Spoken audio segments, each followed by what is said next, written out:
stelle mich kurz vor, Sebastian Schmitz. Ich war schon öfter hier in diesen Runden dabei, aber auch nicht so regelmäßig wie Kollegen. Ich arbeite für den Landesbetrieb Geoinformation und Vermessung in Hamburg und leite dort das Team Koordinierungsstelle Urban Data Hub. Und zwar das Thema will ich was erzählen zum Thema Containerisierung, virtuelle Softwareumgebung für CAD. Und ja, eigentlich so ein bisschen 'n Stand geben, an welchem Thema, also warum wir an dem Thema arbeiten und welchen Stand wir da erreicht haben. Wir haben jetzt noch keine fertigen Ergebnisse, aber ich will so ein bisschen, ja, berichten, warum wir das Thema für sinnvoll halten und auf welchen Weg wir uns da gemacht haben. Wir haben das in 4 große Blöcke unterteilt. Einmal kurzer Input zu, welche Umgebung hat man so für um Software zu betreiben?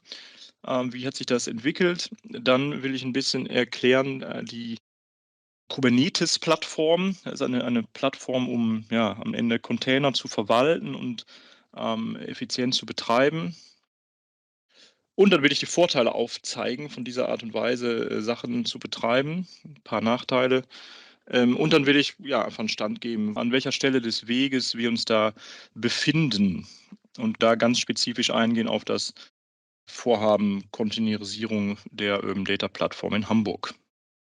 Wenn wir uns das anschauen, welche Umgebung es so gibt, um Software zu betreiben, ist es letztlich hat sich da hat eine Entwicklung stattgefunden, über die Zeit. Einmal habe ich das traditionelle Deployment, dass ich einfach Sachen auf Computern installiere oder auf Servern installiere und die dann, ja, einfach 'n Betriebssystem haben und ich oben meine Anwendungen drauf installiere.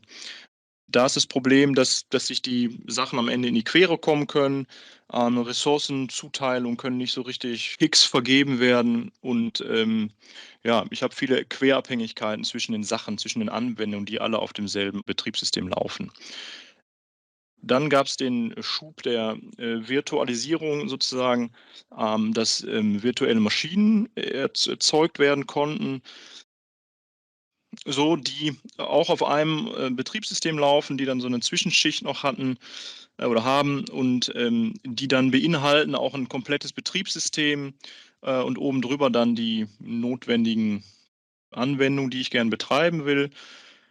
Die haben sozusagen das Problem gelöst. Ich kann irgendwie meine Anwendungen einigermaßen gut voneinander isolieren, aber ich bin immer noch, es ist ein sehr großes Konstrukt, weil ich das gesamte Betriebssystem da drin habe, ist es nicht so wirklich eine portable Lösung. Jetzt den Stand, den mir jetzt passiert ist in der großen Welt, ist, dass sozusagen, dass die Containertechnologie da ist, dass ich sozusagen nur, die Anwendung oder die Software, die ich wirklich betreiben will, in einem Container gekapselt werden können, so dass sich die verschiedenen Container nicht mehr in die Quere kommen können. Und weil die so klein sind, weil da nur, die wenigen Sachen drin sind, die ich gerne haben will, sind sie auch sehr leicht, portabel. Und ich kann sie, von einer Umgebung in eine andere bringen und es bietet sehr viele Vorteile. Die müssen wir in diesem Plenum wahrscheinlich jetzt auch gar nicht alle in der Tiefe verstehen, aber das ist so grob die Entwicklung, die stattgefunden hat und, das ermöglicht jetzt, ganz, ganz großartige Sachen, die wir damit machen können und die will ich jetzt, im Folgenden zeigen. Kurz noch mal auf dieser Folie die Vorteile von Containertechnologie zusammengefasst. Wer das, Logo da oben sieht, quasi eine Container-Technologie oder eine Container-Umgebung ist, Docker. Es gibt auch andere, Docker ist aber sicherlich die bekannteste. Noch mal zusammengefasst, was sind so die wichtigsten Vorteile? Ich habe sozusagen dadurch, dass ich meine Umgebung, meine Anwendung in diesem Container isoliert habe und zusammengestöpselt habe, wie ich sie haben will, kann ich das sowohl auf meinem Computer starten oder in meiner Entwicklungsumgebung oder in der Test und Produktionsumgebung. Weil da alle Abhängigkeiten drin sind, ist es also verhält sich das immer gleich, so.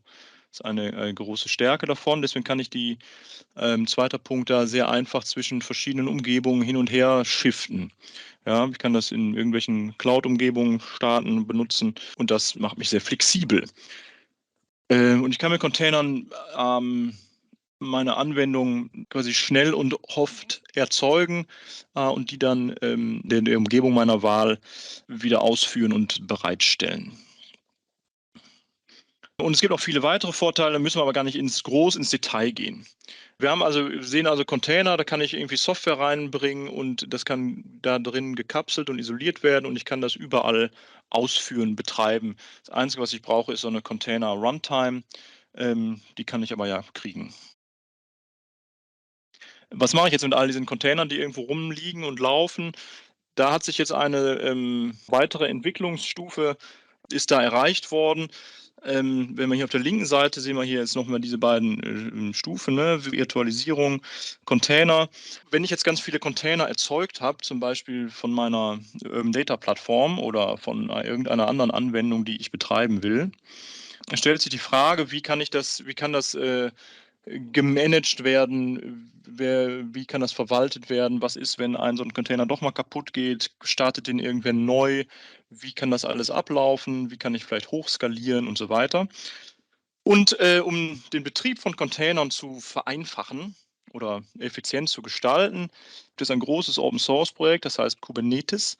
Ursprünglich kommt das von Google, ist aber jetzt ein richtig unter Open-Source-Lizenz veröffentlichtes großes Projekt.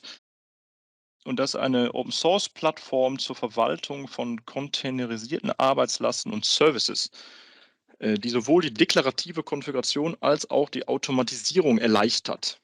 Das ist von der Seite von denen, kopiert. Also am Ende eine Plattform, wo ich meine Container drauf betreiben kann. Und wie das genau funktioniert, haben wir jetzt mal versucht, in ganz einfachen Folien euch zu zeigen oder zu erklären. Und die kommen jetzt. Also Kubernetes übernimmt die Organisation der Container. Und eine Eigenschaft ist, dass man das so konfigurieren kann, dass, bei Bedarf neue Container erstellt werden, und das System skaliert. Also, wenn ich, viele Anfragen auf mein System habe, ist dieses Kubernetes-System in der Lage, weitere Ressourcen bereitzustellen, um die, zu beantworten, diese Anfragen. Es kümmert sich auch darum, wenn ein Container doch mal, weil meine Software irgendwie abgestürzt ist oder kaputt gegangen ist, kann das von diesem Kubernetes-System, ja, werden die entfernt und je nachdem, wie ich das gerne haben will, werden dann neue, frische Container bereitgestellt. So, das ist einmal die Funktionsweise. Und was ganz wichtig ist, der Betrieb oder die Zahl meiner Container und die Zusammenstellung der Container, das ist alles in, Konfigurationsdateien beschrieben. Ja, das ist nicht irgendwie in einem Word-Dokument, wo jemand sagt hat: „Hier muss den Kram installieren, dann hier noch was rüber und hier muss noch eine Variable gesetzt werden“, sondern das gesamte System, was ich da betreibe, das kann ich in Konfigurationsdateien abbilden und das alles aufschreiben, und versionskontrollieren und die Sachen so hinschreiben, wie sie sein sollen. Und dadurch sind diese Sachen, sehr gut teilbar. Ja, also wenn ich diese Konfiguration teilen kann, dann kann ich auch das System teilen, was, ja, für das Projekt hier oder die interkommunale Zusammenarbeit, glaube ich, eine gute Sache ist. Und am Ende, ja, können diese Konfigurationsdateien in Kubernetes dann in eine Umgebung deployed oder dort rein so ausgerollt werden, die irgendwo in der Cloud laufen kann oder bei einem IT-Dienstleister, zum Beispiel Dataport. Aber was hier rüberkommen soll, das steht alles in Dateien, was gemacht werden soll. Das ist eigentlich klingt jetzt ein bisschen komisch, aber, es ist so. Also, es wird nicht mehr irgendwie manuell irgendwas installiert, sondern ich habe alles, was ich haben will, beschrieben und kann diese Sachen dann in meine Kubernetes-Umgebung hineingeben und dann wird das so bereitgestellt. Ich bin jetzt auf ein paar der Vorteile schon eingegangen, aber, ich will es noch mal, auch gerne sagen. Also, einmal sorgt das System dafür, dass die Last effizient verteilt werden kann, und auf Lastspitzen, kann auch zeitnah reagiert werden. So ein bisschen, was ich eben sagte. Also, hier wir haben mal ein paar Tests gemacht in 'ner Testumgebung. Wenn sozusagen auf so einer auf irgendeinem Endpoint viel los ist. Sehen wir hier um 8:05 Uhr war irgendwie einiges los. Das konnte noch mit 3 Einheiten erschlagen werden. Und um 8:40 Uhr irgendwann ging es los. Da kamen so viele Anfragen. Da hat das System sozusagen automatisch hochskaliert und gesagt, hier, um das alles zu beantworten, brauche ich aber 6 irgendwie Einheiten, die starte ich mir jetzt einfach. So. Also, das ist irgendwie dynamisch skalierbar. Gute Sache. Dann muss ich nur dann viel Hardware oder viel bereitstellen, wenn ich es auch wirklich brauche und nicht die ganze Zeit dazwischen. Man sieht ja hier zwischendurch ist es wieder kleiner geworden. Haben wir auch schon gesagt, wenn ein Container irgendwie abstürzt oder nicht mehr funktioniert, wie er soll, wird der von diesem System, ja, ohne dass da jemand irgendwie sitzt und das tut, wird der weggeschmissen und neu gestartet. Und großes Brett ist, meine Infrastruktur ist am Ende durch Konfigurationsdateien lückenlos konfiguriert und dokumentiert. Ja, die sehen so aus. Aber das ist sozusagen eine gute Sache, dass die komplett dokumentiert vorliegen. Und ja, weil es am Ende nur Dateien sind, ist es auch einfach zu teilen. So. Das heißt, zusammengefasst bringt mir die Sachen, die ich jetzt hier versucht habe, in einfachen Worten zu erklären, bringen mir eigentlich mindestens 3 Sachen. Einmal erhöhte Stabilität von meiner Software, eine automatische Skalierbarkeit und eine Teilbarkeit von den Systemen, die ich so beschreibe. Alles Sachen, die eine gute Sache sind. Ein paar Nachteile, die wir jetzt so, die man auch anführen kann, ist nicht wie aufwendig, die Umgebung dafür einzurichten. Und Kubernetes-Cluster ist nicht mal so eben schnell installiert. Und nicht jede Software ist für die Containerisierung in gleichem Maße geeignet. Das sollte man sicher dazu sagen. Aber grundsätzlich kann man sagen, too long didn't read, Zusammenfassung zwischendrin. Kubernetes ist jetzt gerade State of the Art, um Software auf Basis von Container-Technologie stabil und skalierbar zu betreiben. Und durch diese deklarative Konfiguration, also dass ich alles in Dateien habe, kann ich das am Ende auch gut mit anderen teilen. Das ist vielleicht, wenn man das, was ich vorher ausgeführt habe, nicht nachvollziehen konnte, sind das die beiden Kernpunkte eigentlich nochmal. Und am Ende ist das etwas, was wir auch wollen. Da arbeiten wir auch im Rahmen des CAD-Projektes dran. Und hier ganz konkret, auch mit den Kollegen von Dataport, ja, arbeiten wir an der Containerisierung der Urban Data Plattform Hamburg. Die gezeigten Technologien sind sicherlich auch für andere Ergebnisse des CAD-Projektes gut anwendbar.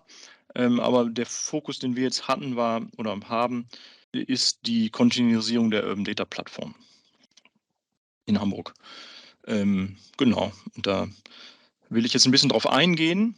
Wer das nicht vor Augen hat, ich zeige vielleicht erstmal doch zuerst die Grafik, haben wir hier unsere Data-Plattform, ein IT-System mit vielen verschiedenen Komponenten.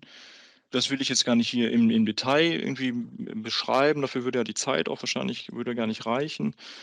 Was aber gesagt sein soll, also wir wollen sozusagen verfolgen als Ziel, dass wir nicht nur hier eine Grafik zeigen und Termine machen mit Städten und sagen: „Guck mal, was wir hier alles Tolles betreiben.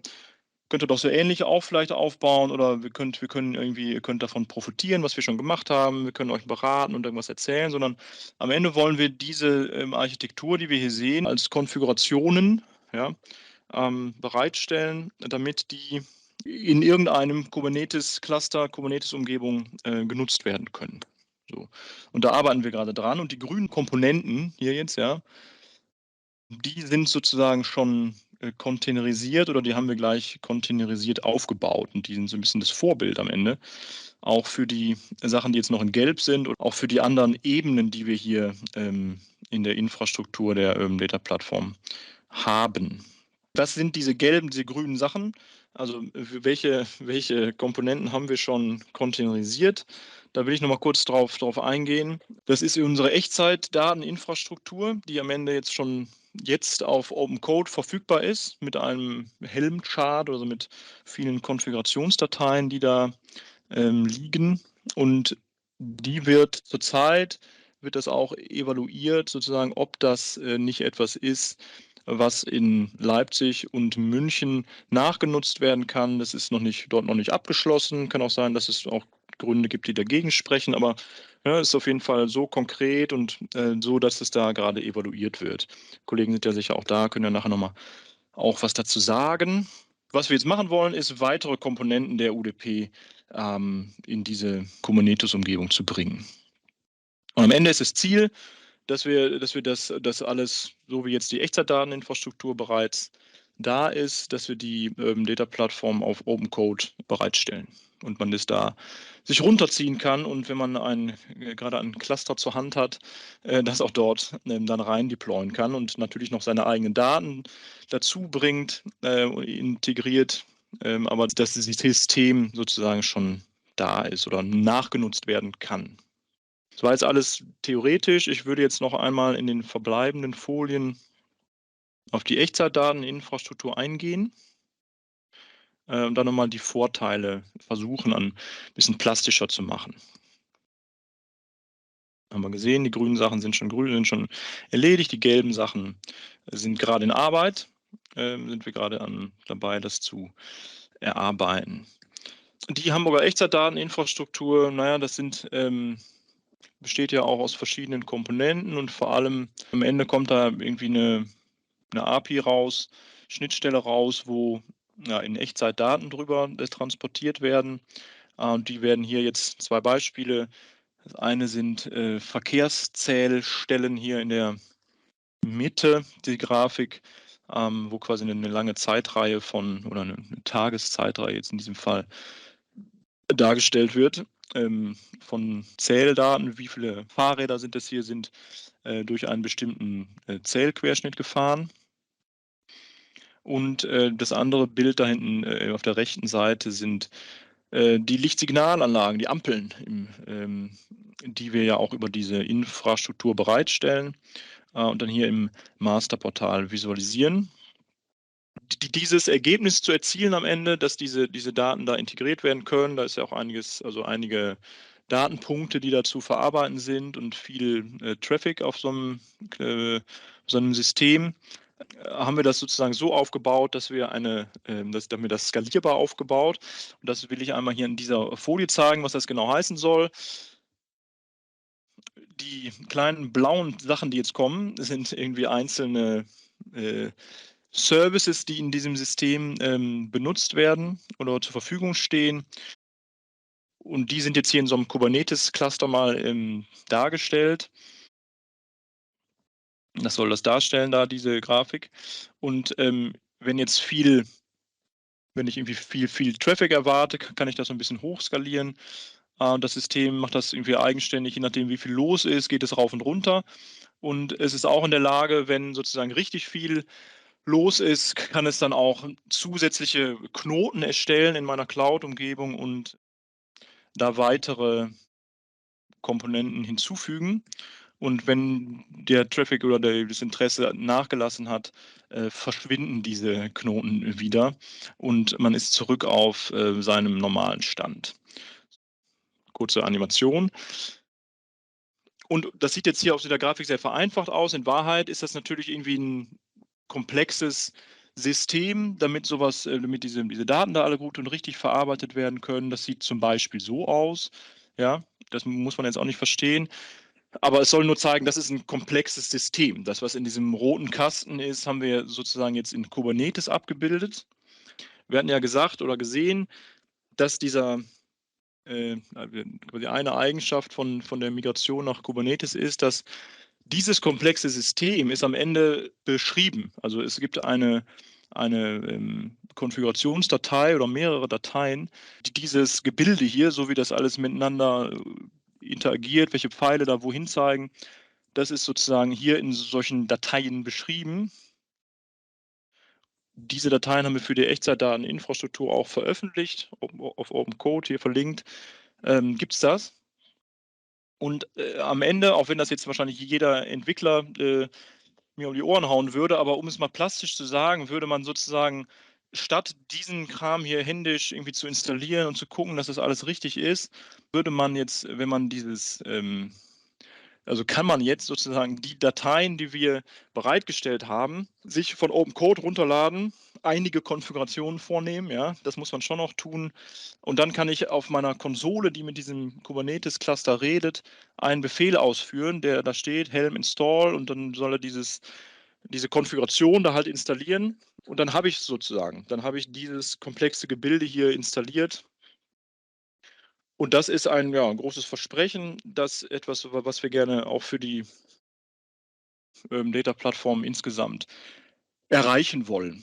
Ja, das ist dann natürlich eine grobe Vereinfachung. Man muss natürlich dann auch noch ein bisschen gucken, dass das alles für seine Umgebung nachvollziehbar ist, aber das ist so die Vision, dass wir das sozusagen auch für die UDP in einer ähnlichen Art und Weise vereinfachen, die Sachen dann teilen zu können. Das ist ja ein wichtiges Ziel. Das soll quasi die letzte Folie gewesen sein. Ich versuche nochmal zusammenzufassen, was ich euch erzählt habe. Am Ende, Kubernetes ist irgendwie State of the Art, so wird das gerade gemacht.